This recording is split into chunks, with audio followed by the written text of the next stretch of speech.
The origin of Sir Gawain and the Green Knight is obscure. Although nothing is known about the author, a number of educated guesses can be made based on the one surviving manuscript of the poem. It is written in the language of the Northwest Midlands of England in the latter half of the 14th century, and the physical characteristics of the manuscript itself indicate that it was produced at a time very near 1400.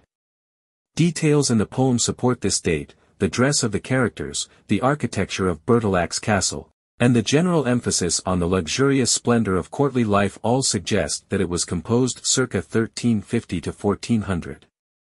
An intimate knowledge of the habits and dress of the noble classes is evident as well, which probably means that the poet was in a position to attend aristocratic social events, such as banquets, holiday festivities, and hunting expeditions. The Sir Gawain manuscript also contains 3 other poems by the same author, involving Christian history and doctrine. Most scholars conclude from this that the actions of Gawain should be evaluated not only from the standpoint of knightly duty, but religious orthodoxy as well. The poem's beheading game is relatively simple, but integrated with it are elements of chivalric romance, moral theology, Arthurian myth, and otherworldly magic that provide clues to traditions and values during chivalry. The word chivalry denotes a broad spectrum of behavior considered essential to the office of medieval knighthood. In fact, the word itself comes from the Old French word for knight. A chivalric knight exhibited qualities in 5 main areas of activity. In aristocratic company he was expected to be polite, witty, courteous, deferential to ladies and his superiors, and exemplary in the social graces. In love, he was faithful to his lady, and bound to obey and please her to the best of his abilities. In the world at large he defended the weak, especially women and the elderly, bore himself with grace and humility, and upheld the standards of righteousness. In battle he was strong, brave, adept at the use of weapons, loyal to his lord, and merciful to his foe, and in regard to Christian morality and institutions he was to defend the interests of the Church against its enemies, and avoid sin. However noble in theory, these standards of conduct could make life somewhat complex for a knight, because they tended to contradict each other in practice. For example, all knights were in the service of a lord. There were no independent knights, or no good independent knights, at any rate. The rules of chivalry dictated that a knight obey his lord. They also dictated that he keep his word. If one obligation ran counter to another, the knight was in a quandary. What was he to do if his lord ordered him to break an oath, or if he made a promise that ran counter to his lord's wishes? Further, insofar as the entire notion of chivalry was intimately bound with obedience to both sacred and secular authorities, a knight could find himself with divided loyalties. In the Middle Ages, the people who occupied positions of power in the Church were often members of noble families, with vast landholdings, territorial ambitions, and various other preoccupations of an entirely secular nature. Thus, a knight might very well be in the service of a lord who was involved in a dispute with another lord who happened to also be a bishop. To whom did medieval knighthood? The literary depictions of chivalric activity in the Arthurian romances do not accurately reflect the reality of knighthood in the Middle Ages, especially in the late 14th century. Though the romances emphasized the chivalry, courtliness, and manners of its heroic knights, the medieval knight was first and foremost a soldier, whose existence bore an intimate connection to the medieval institution known as feudalism, a term denoting the rigid social structure devised in the early Middle Ages to impose order on a vulnerable and essentially agricultural society. This system, though it was less systematic in practice than in theory, consisted of mutual military obligation between the rich landowner and the noble, the knights who defended his interests. A lord would have in his retinue knights who were his vassals. They received land and protection from the lord in exchange for their military service to him. This arrangement was sealed with an oath of fealty. Each was bound by a solemn promise to maintain the status of the other. A lord, in turn, could be the vassal of another lord, and all would theoretically be vassals of the king, who was often the vassal of another king. These obligations were not always honored, and accusations of treachery and oath-breaking were commonplace. Knights went to war on a regular basis, bound as they were to defend their lord's territorial ambitions in the ever-present disputes, local Feudal society was thus essentially militaristic in nature. Those who had political authority and military strength generally wished to possess more, and maintaining a cadre of well-trained and heavily armored knights was one way to accomplish this. Knights were brought up from boyhood to serve as warriors. Years of training in horsemanship, swordplay, and jousting was followed by additional service as a squire, an apprentice of sorts who learned the finer points of knighthood by serving an experienced knight, before they could join the elite ranks of full-fledged knighthood. Certain recreations were practiced as well, and proficiency in these was considered just as much a part of knighthood as expertise in warfare. The forests of medieval England were essentially vast game preserves, off-limits to all but the aristocracy. Hunting, whether with hounds or hawks, was the favored leisure time activity for the nobility, and knights were expected to know the sport inside and out. By the time Sir Gawain and the Green Knight was written, the feudal system had long been dying. Oaths between lord and vassal were still made, but only for form's sake. Knights served as mercenaries, and fought for whomever paid them the most. Chivalry lived on in poetry and romance, but chroniclers and moralists repeatedly lamented that chivalry was dead. Knights no longer protected the poor as they once had, but now robbed them. In fact, whether or not knights had ever behaved with exemplary chivalry is uncertain. The bulk of the evidence is literary, authored by poets who promoted ideal behavior, rather than illicit love. In the earlier Arthurian material, women hardly appear at all. The emphasis is exclusively on military valor. With the 12th century French poet Chertin de Troyes, Arthur's knights begin to fall into romantic entanglements that serve as motivating forces for their deeds on the battlefield. The knight as lover was as important as the knight as warrior. Certain conventions had to be observed, the lady was obeyed and venerated almost at all costs, and the knight's wartime exploits were as much for her honor as his. In some narratives, adulterous love was accepted without comment. For example, in Christian's Lancelot, also called the Knight of the Cart, Guinevere is abducted from Arthur's court by an evil knight, and Lancelot goes off to save her. His success owes as much to his intense love for her as to his knightly prowess, yet the tale never refers to the adulterous nature of this love. Later versions of the Lancelot-Guinevere story do take their sin into account, and they must do penance.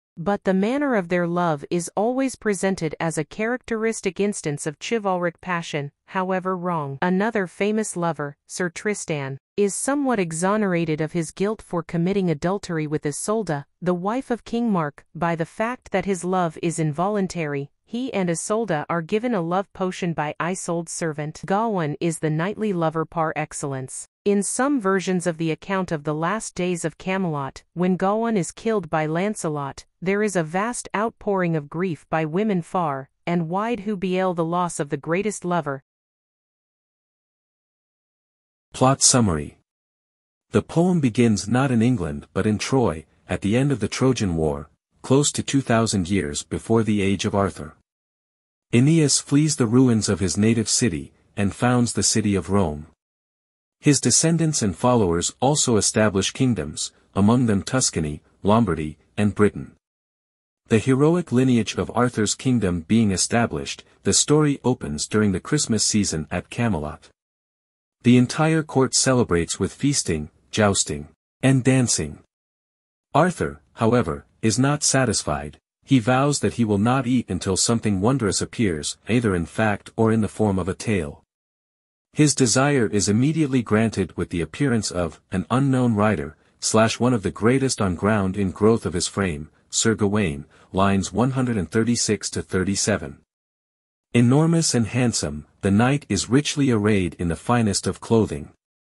More remarkable is his color. His skin, hair, and clothing are all green, as are his horse, saddle, and stirrups. Riding up to the platform on which Arthur sits, he demands to know who is in charge. Learning that it is Arthur, he says that the widespread fame of the king's court has prompted him to come play a game.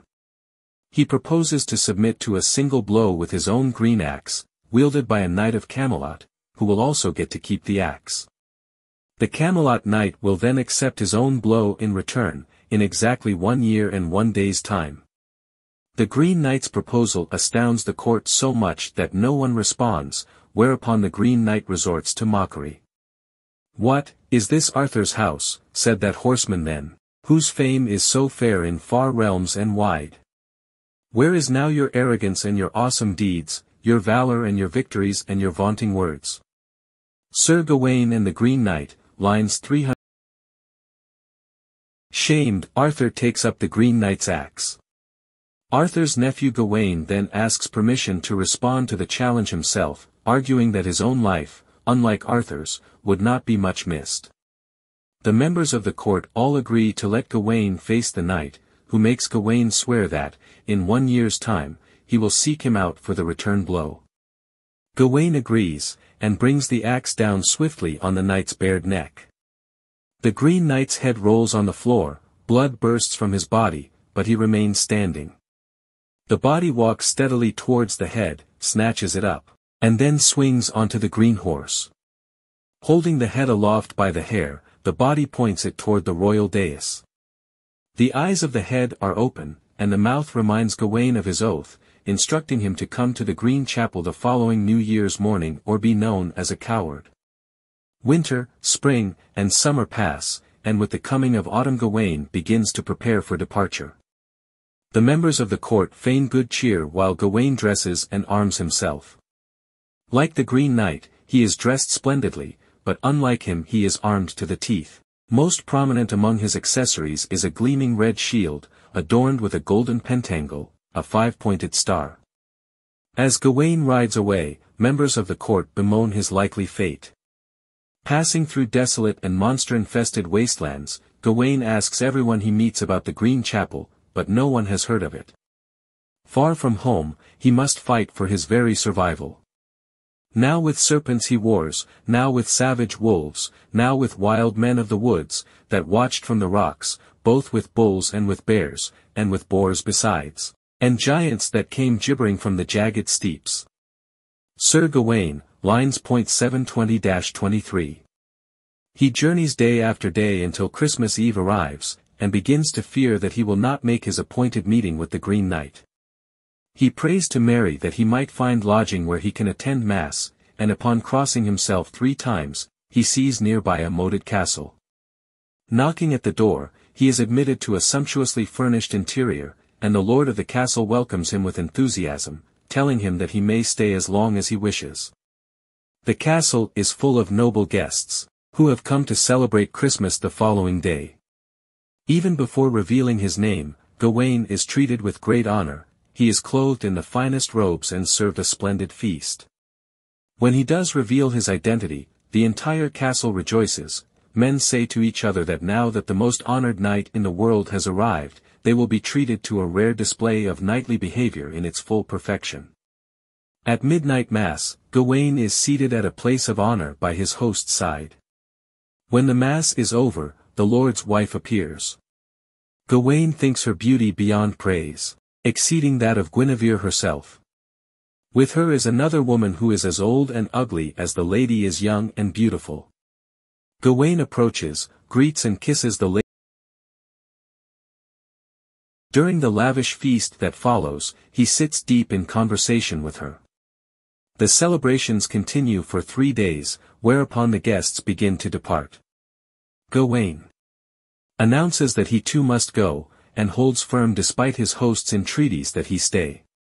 When Gawain explains that he must meet the Green Knight of the Green Chapel on New Year's Day, he does not say why. The Lord tells him that the chapel is not 2 miles away, and that he should remain for 3 more days. On the 4th, he promises, Gawain will be led to the chapel. Grateful, Gawain promises to stay and to do anything the host asks. This elicits a proposal from the host, that the following day Gawain sleep in and be at his leisure, while the Lord and his knights go hunting at dawn. The Lord's wife will entertain Gawain with her company throughout the day, and, when the day is over, whatever I win in the woods I will give you at eve, and all that you have earned you must offer to me. Sir Gawain, lines 1106-2007. Gawain consents. Well before dawn the next morning, the Lord and his men set out to hunt. The quarry is dear, and the hunt is a great success. Meanwhile, Gawain has awakened in his room to the sound of his door opening. Pretending to be asleep, he sees the lady of the castle creep in and come to his bedside. She pulls aside the bed curtains and sits near him until he pretends to awaken, whereupon she begins to flirt with him aggressively, finally offering him her body. He declines with as much grace as he can muster, but as she prepares to leave, she tells him that a knight of Gawain's reputation, had he lain so long at a lady's side / would have claimed a kiss, Sir Gawain. Lines 1299 to 1300. Gawain agrees, and the lady leans down and kisses him. When the lord returns that night with his venison, the two men make the exchange. Gawain receives all that was taken in the hunt, and the lord is kissed by Gawain in return. The lord asks Gawain where he came by the kiss, but Gawain refuses to tell him this, he explains, was not part of the agreement. The next day the events are repeated. This time Gawain is given the fine boar the men have taken, while the lord gets the 2 kisses that Gawain has received from the increasingly importunate lady. The events are repeated one final day, during which the lord's wife, again at Gawain's bedside, asks him to give her something to remember him by. When he replies that he has nothing suitable to give her, she instead offers him a rich gold ring with a sparkling stone. When Gawain adamantly refuses to accept something so fine, the wife offers him instead her girdle, a sash worn about the waist, of green silk. Again Gawain refuses, until, that is, the wife explains that the girdle is magic. As long as a man is wearing it, there is no hand under heaven that could hew him down, Sir Gawain. Line 1853. Her only condition is that he not tell anyone about it, lest her husband find out. Gawain accepts the girdle, as he had accepted 3 kisses from the lady that morning, and then seeks out a priest, wishing to confess his sins. This accomplished, he joins the ladies of the castle in dancing and merriment. During his exchange with the lord that night, he does not mention the girdle, instead, as Gawain and the man accompanying him approach the Green Chapel, the escort becomes more and more frightened, urging Gawain to turn back. You are rushing into risks that you reck not of. There is a villain in yon valley, the veriest on earth, for he is rugged and rude, and ready with his fists, and most immense in his mould of mortals alive, and his body bigger than the best 4. That are in Arthur's house. Sir Gawain, lines 2097 to 2102. Gawain replies that he cannot turn back. He has given his word to appear, and to do less would be the act of a coward, something that could not be excused. His escort leaves after pointing out the last leg of the journey, a narrow path leading down into a deep valley. After commending himself to God, Gawain heads down the path. At the bottom he finds not a chapel, but a small hill by a stream, a strange hollow hill, with a hole in the front, and one on each side. He is perplexed and appalled. It seems to him a hellish place, where might / the devil himself be seen, Sir Gawain, lines 2186 to 87. Then he hears a loud grinding noise, horrible and grating, echoing the Green Knight's initial challenge at Camelot, i.e., demanding to know who is in charge. He calls out for whoever has power over the place to show himself. The source of the noise is soon revealed. It is the Green Knight, sharpening an enormous axe on a grindstone. He greets Gawain, and after commending him on being true to his word, asks that he remove his helmet to receive the blow. Gawain exposes his neck, and, feigning cheerful indifference, waits for the Green Knight to strike. As the axe descends, Gawain flinches. The knight chides Gawain, who vows not to flinch again. The second blow is a mere feint. Only the 3rd time does the Green Knight bring down the axe with full force, but purposely turns the blow aside, leaving no more than a nick on the side of Gawain's neck. Dripping blood, Gawain leaps back and throws on his helmet. Drawing his sword, he exclaims, "Have done with your hacking, harry me no more, / I have borne, as behooved, one blow in this place, / if you make another move, I shall meet it midway. And promptly, I promise you." Sir Gawain, lines 2322 to 25. The Green Knight responds by revealing his identity and purpose. He is the lord from whose castle Gawain has just left, and the 3 blows were in response to Gawain's conduct at the castle. The first blow was for the first day, when Gawain carried out the initial agreement faithfully. The second was for the second day, when Gawain truthfully exchanged 2 kisses for the Lord's boar.